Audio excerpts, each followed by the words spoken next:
Hello dears. പിന്നെ നമ്മൾ പോകുന്നത് എൻഡിങ്ങിലേക്കാണ്. ഊട്ടി ഓഫ് മലേഷ്യ എന്ന് പറയാം. അപ്പോൾ അതാ നമ്മളിവിടെ ടോളൊക്കെ കൊടുത്ത് ടച്ചാങ്കോ എന്നാണ് ഇവിടെ പറയുന്നത്. ടോൾ കൊടുക്കുന്ന കാർഡിന് ടച്ചാങ്കോയിലൂടെ നമ്മൾ ടോളൊക്കെ കൊടുത്ത് അങ്ങോട്ട് പോകണം. ഗെന്നിങ് ഹൈലാൻഡ്സിന്റെ എൻട്രൻസ് ആണ് ഈ കാണുന്നത്. അവിടെ ഒരു ചെക്ക് പോസ്റ്റും കാര്യങ്ങളൊക്കെ ഉണ്ട്. എന്നിട്ട് നമ്മൾ ഊട്ടി കൊടൈക്കനാലൊക്കെ പോകുന്ന പോലത്തെ വഴികളാണ്. ചുരമൊക്കെ കയറി നമ്മൾ പോവില്ലേ, അതുപോലെ തന്നെ നല്ല തണുപ്പും ഒക്കെ ആയിട്ട്. ഒരുപാടില്ല, മഴയൊക്കെ പെയ്താലാണ് കൂടുതലും തണുപ്പും കാര്യങ്ങളെല്ലാം വരിക.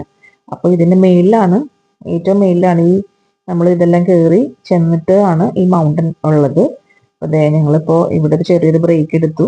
ഇതിന്റെ താഴെ നമ്മൾ അടിമാലിയിലൊക്കെ ഫുഡ് കഴിക്കത്തില്ലേ, അതുപോലെ ഇവിടെ നിന്നാണ് ഫുഡ് കഴിച്ചത്. ഇവിടുന്ന് നമ്മൾ ഫുഡൊക്കെ കഴിച്ച് കുറച്ച് ചില്ലൊക്കെ ചെയ്തിട്ടാണ് ഞങ്ങൾ പിന്നീടുള്ള ഡ്രൈവിംഗ് തുടങ്ങിയത്. ഇതും ഇപ്പൊ നമ്മൾ എത്താറായി. ഇനി കുറച്ചും കൂടിയേ ഉള്ളൂ, വളരെ കുറച്ചും കൂടിയേ ഉള്ളൂ മുകളിലേക്ക് പോകുന്നത്. പക്ഷെ ഈ ഒരു ഇത് കഴിഞ്ഞ് കഴിഞ്ഞാൽ പിന്നെ കൂടുതലും വളവും തിരിവും അങ്ങനെയൊക്കെയാണ്. പക്ഷെ നല്ല സീനിക് ആയിട്ടുള്ള കാര്യങ്ങളൊക്കെയാണ് നമുക്ക് ഇനി മുകളിൽ നിന്ന് കാണാൻ പറ്റുന്നത് കേട്ടോ.